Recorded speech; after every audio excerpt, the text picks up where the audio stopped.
साथियों नमस्ते। मैं Kalu Singh Jadav, promise for success academy Birwal से। वैसे प्रॉमिस फॉर सक्सेस एकेडमी की तरफ से एक मुहिम चलाई गई है। अगर किसी भी विद्यार्थी को किसी भी कंपटीशन एग्ज़ाम में कोई समस्या है तो वो सीधे हमारे ऑफिशियली नंबर 9755444813 पर कांटेक्ट कर सकता है। वैसे आज हम गणित के अंदर ज्यामिति का अध्ययन करेंगे। ज्यामिति, जिसको रेखा गणित भी कहा जाता है। यदि देखा जाए तो रेखा गणित अर्थात रेखाओं की ही कल्पना की जाती है। रेखाओं के द्वारा ही जो आकृतियाँ बनती हैं, उन आकृतियों की गणना, उनके द्वारा कुछ नई डिज़ाइन बनती है, उन डिज़ाइनों की गणना, ये सारी चीज़ें हम ज्यामिति के अंतर्गत सीखेंगे। तो सबसे पहले आता है हमारे पास समतल।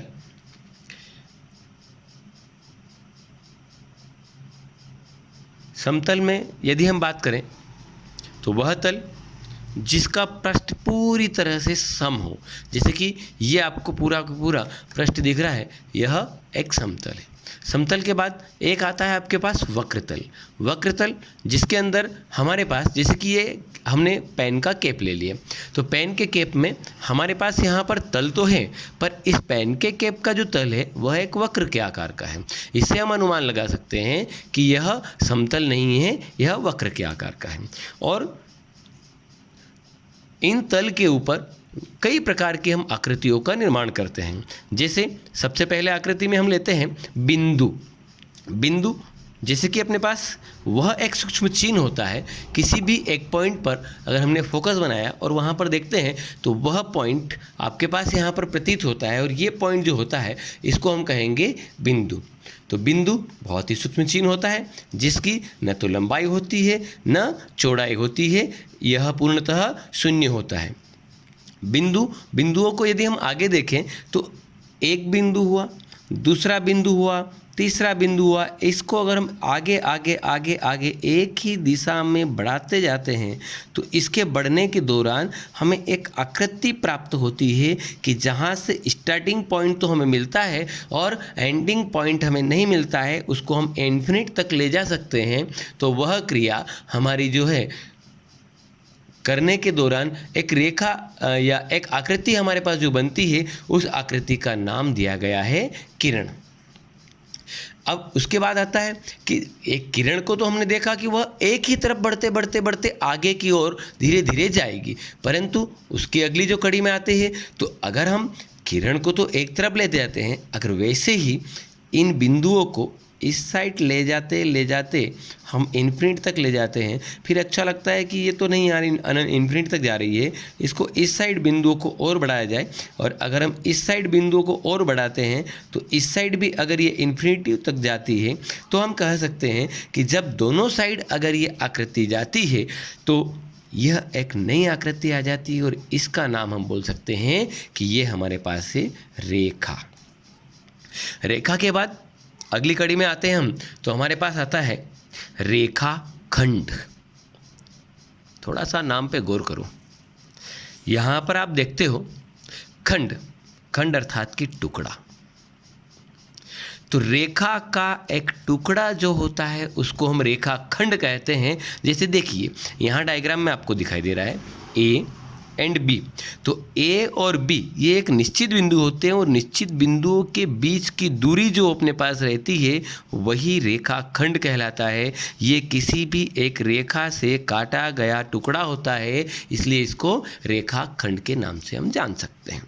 इसके बाद रेखाएं जो होती है उनको अलग अलग रूप में तोड़ा गया है। कुछ रेखाएं जो बिल्कुल सीधे सीधे सीधे चली जाती है।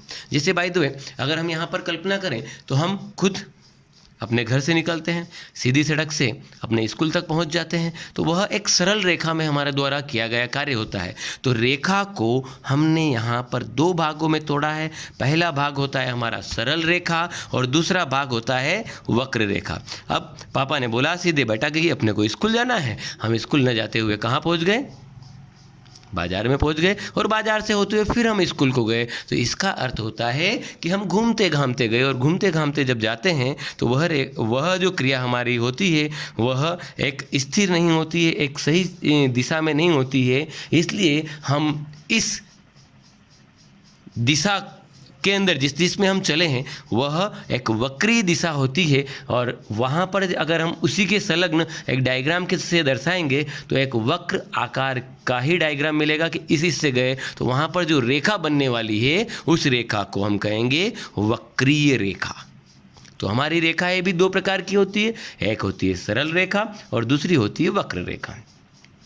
अब चूंकि हम यहाँ नहीं रुक पाते हैं, इसके आगे और चलते हैं, तो हमने सबसे पहले बिंदु पढ़ा, बिंदु के बाद में हमारे पास हम रेखा तक आए। तो इसके अंतर्गत हमारे पास एक और चीज़ आई है कि ये रेखा बनती कैसी है, कम से कम क्या चाहिए हमें कि हम रेखा बना सकें। तो इसके लिए यदि देखते हैं कि अगर हम दो पॉइंट बनाएं तो दो बिंदुओं के बीच की जो दूरी होती है वह तो हमने देखा कि हमारे पास यहाँ पर रेखा का खंड बनता है, पर वह रेखा खंड अगर मैं तीसरी बिंदु फिर ले लेता हूँ और उसको भी आगे बढ़ाता हूँ, उसके बाद हम अगर यहाँ प्रदर्शित कर लेते हैं कि यह इन्फिनिटिव तक जाता है, तो हम यहाँ पर कह सकते हैं कि वह आकृति जो तीन या तीन से अधिक बिंदुओं से मिलकर बनी होती है उसको भी हम रेखा कह सकते हैं। परंतु ये तीनों की तीनों बिंदु कैसे होना चाहिए? सरेखीय होना चाहिए।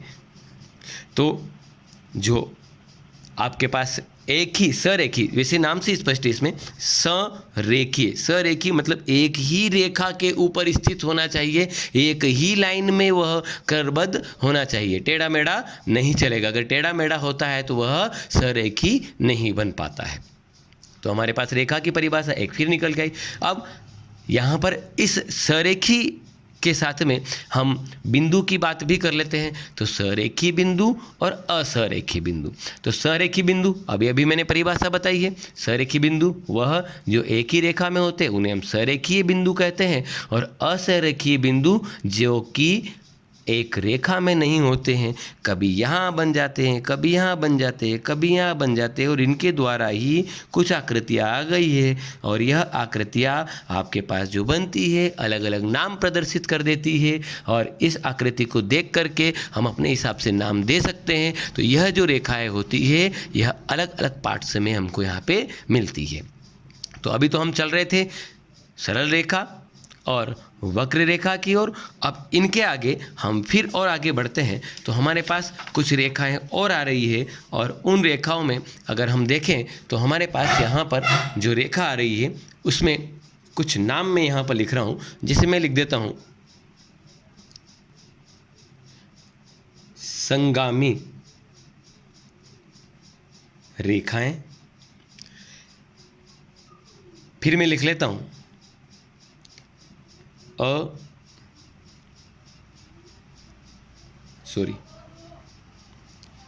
असमांतर रेखाएं। उसके बाद मैं लिख देता हूं, जैसे संगामी लिखा उसका ही अपोजिट लिख लेते हैं असंगामी। जैसा हमने असमांतर लिखा वैसा ही हम लिख लेते हैं यहां पर समांतर। तो अब इन रेखाओं की बात करें हम कि ये रेखाएं कौन कौन सी होती है। तो वैसे संगामी रेखाएं, संगामी गामी नाम से स्पष्ट है यहाँ पे, संगामी रेखाएं वे रेखाएं होती है जो एक ही बिंदु पे कहीं न कहीं जाकर के मिलती ही मिलती है। जैसे ये रेखा यहाँ से गुजरती हुई आगे बढ़ती है, इस साइड से भी बढ़ती है, ये रेखा इधर से जाते हुए आगे बढ़ती है, तो यह संगामी, गामी एक ही रास्ते से या एक ही बिंदु पर सॉरी कुछ मिस्टेक बाई मिस्टेक हो गई। संगामी, गामी यानी कि जिसका, गामी ये मार्ग एक जैसा हो, तो जैसे ये हमारे पास पहली रेखा जा रही है तो गामी, इसी रेखा के ऊपर हमारे पास दूसरी रेखा फिर होती है, उसे हम संगामी रेखा कहते हैं। गामी यानी कि जिसका मार्ग आपके पास हो, तो एक रेखा के ऊपर दूसरी रेखा हो, उस रेखा को हम यहाँ पर संगामी रेखाओं के नाम से जान सकते हैं। अब असंगामी रेखा, जो एक ही रास्ते से न जाए, जिनका रास्ता अलग अलग हो जाए, उन्हें हम असंगामी रेखाओं के रूप में जान सकते हैं। जिसका रास्ता अलग हो, भैया तू इधर जा रहा है, मैं इधर जा रहा हूँ, न तेरे घर में आऊँगा न तू मेरे घर आएगा, तो ये दोनों अलग अलग कंडीशनें क्रिएट करती है। अब थोड़ा सा गौर करके देखो, इन दोनों रेखाओं के बीच में हमारे पास यहाँ जो डिस्टेंस बना हुआ है वो यहाँ से यहाँ, यहाँ से यहाँ, प्रत्येक स्थान पे ये जो डिस्टेंस है, यह डिस्टेंस बराबर बराबर है। तो इसलिए ये एक तो इसका नाम बोल सकते हैं कि यह असंगामी रेखाएं हैं। कौन सी रेखाएं हैं? असंगामी रेखाएं। और दूसरा नाम बोल सकते हैं कि इन रेखाओं के बीच में अंतर भी बराबर है, इसलिए इन रेखाओं को समांतर रेखाओं के नाम से भी जाना जा सकता है। इसलिए दो नाम दे सकते हैं, असंगामी रेखाएं और समांतर रेखाएं। अब अगला आता है हमारे पास, मैंने यहाँ पर लिखा असमांतर रेखाएं। असमांतर रेखाएं जिनके बीच में जो अंतर है वह बिल्कुल भी समान नहीं है, इसलिए इसे हम असमांतर रेखाओं के नाम से जान सकते हैं।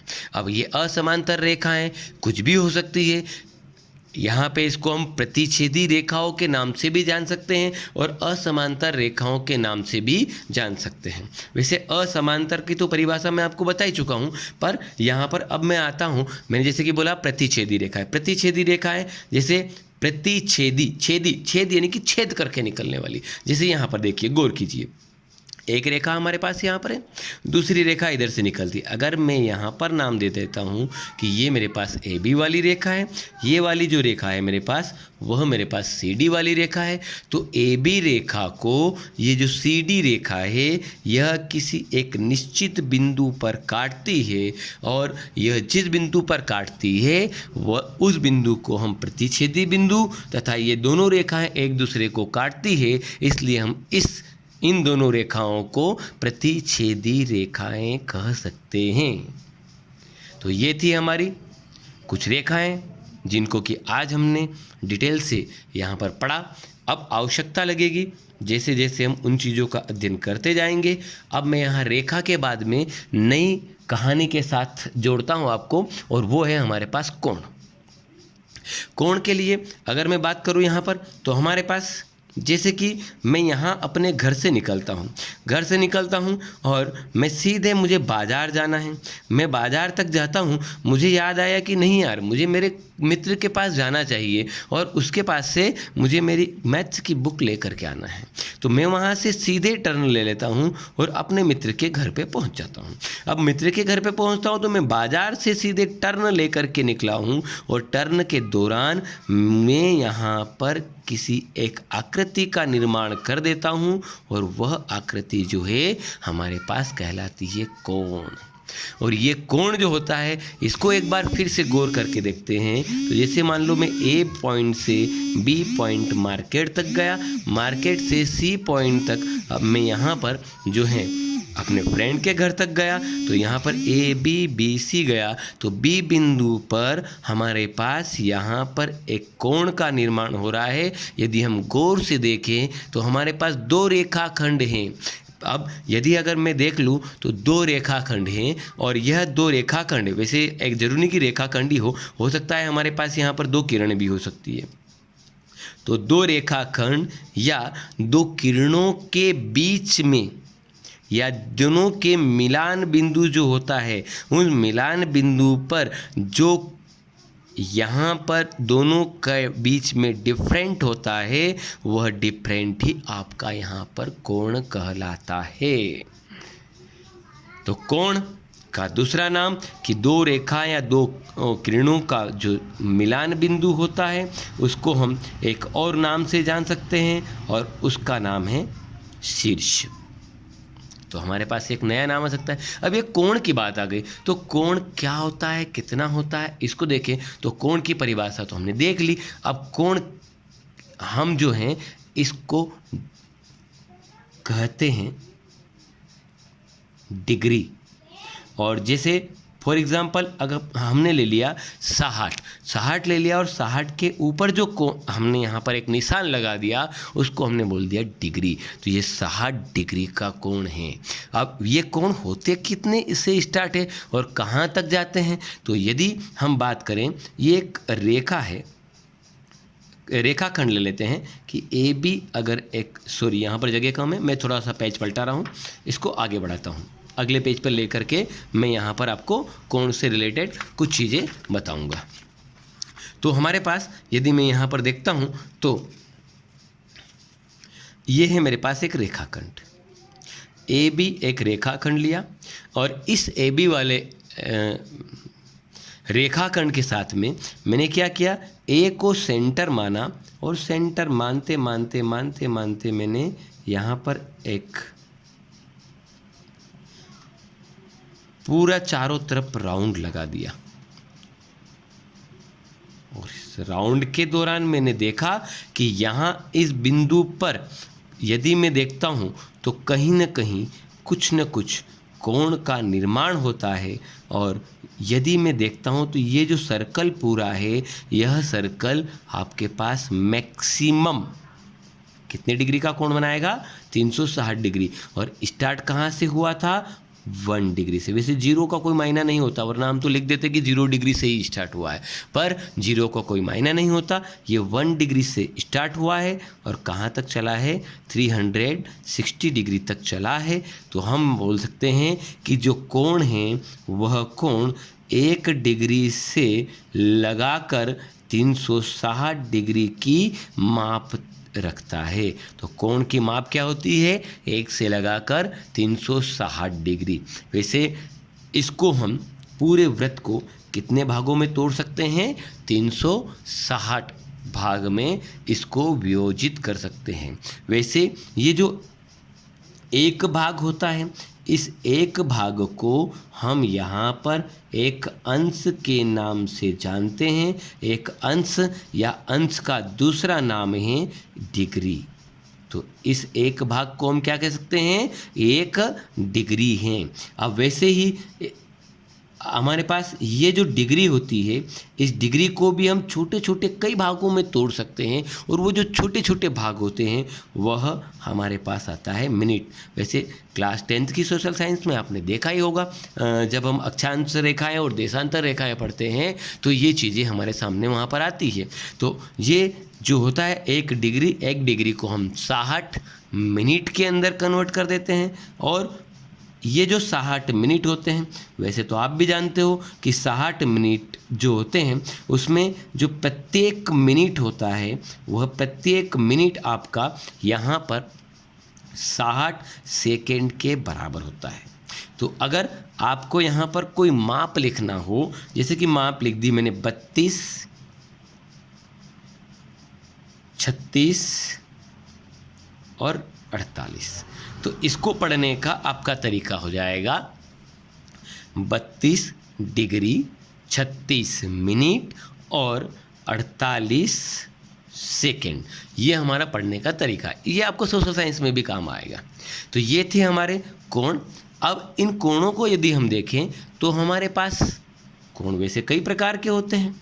कोण के प्रकार हम आगे पढ़ रहे हैं, तो आज मैं कुछ ही कोण के प्रकार आपको करवाऊंगा और उसके बाद में जो चीज़ें हैं वो आपको कल करवाऊंगा मैं। तो कोण के प्रकार, तो कोण में सबसे पहले आता है हमारे पास समकोण। कोई भी होता है, हर कोई पहचानता है। समकोण बोला, समकोण बोलते से आपके दिमाग में आ गया होगा कि समकोण यानी 90 डिग्री होता है। तो समकोण अर्थात वह कोण जो कि 90 डिग्री का अंशमाप बनाता है उसको हम समकोण कहते हैं। जैसे कोई भी 2 किरण हम यहाँ पर ले लेते हैं, ये 2 किरणें ले लें और उन दोनों किरणों के बीच में जब 90 डिग्री का कोण बनता है तो वह समकोण कहलाता है। और समकोण जो होता है, इससे अगर मैं 1 डिग्री भी कम कर दूं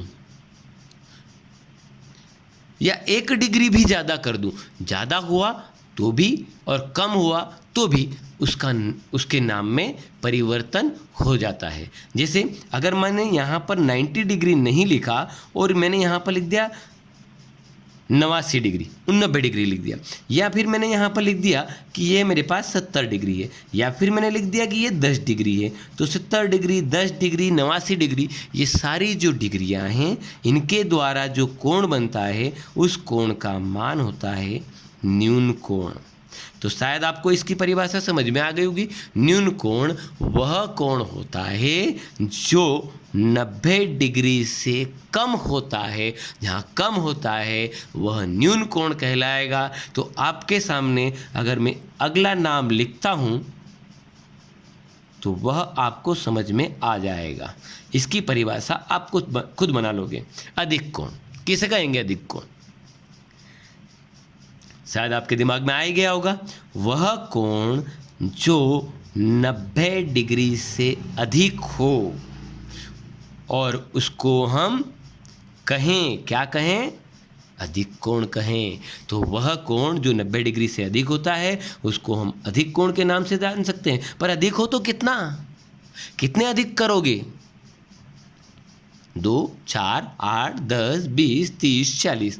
तो इसके लिए हमारे पास प्रतिबंध है कि इसमें जितना भी आप जोड़ रहे हो, जितना भी आप एडिशन कर रहे हो, उस एडिशन की वैल्यू 180 डिग्री से लेस होना चाहिए, छोटी ही होना चाहिए, तो ही वह आपके पास यहाँ पर अधिक कोण कहलाएगा।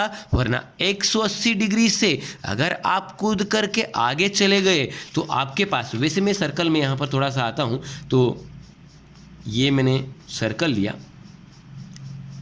ये लाइन ली, यहाँ पर लाइन के द्वारा एक लाइन और मैंने इधर खींच ली। अगर मैं यहाँ सीधी बना देता तो मेरे पास ये सीधी लाइन, अगर मैं यहाँ से सीधी लाइन ले लेता तो ये सीधी लाइन यहाँ से 180 डिग्री का निर्माण कर देती। पर यहाँ 180 डिग्री का निर्माण न करते हुए मैंने यहाँ पर ले लिया ये वाला कोण। तो देखिए आपके पास यहाँ पर 2 कोण मिल रहे हैं। एक तो मिल रहा है छोटा वाला कोण जिसको आप लघु कोण के नाम से भी जान सकते हो, और एक बड़ा वाला कोण है। इस बड़े वाले कोण को आप यहाँ पे वृहत कोण के नाम से भी जान सकते हो।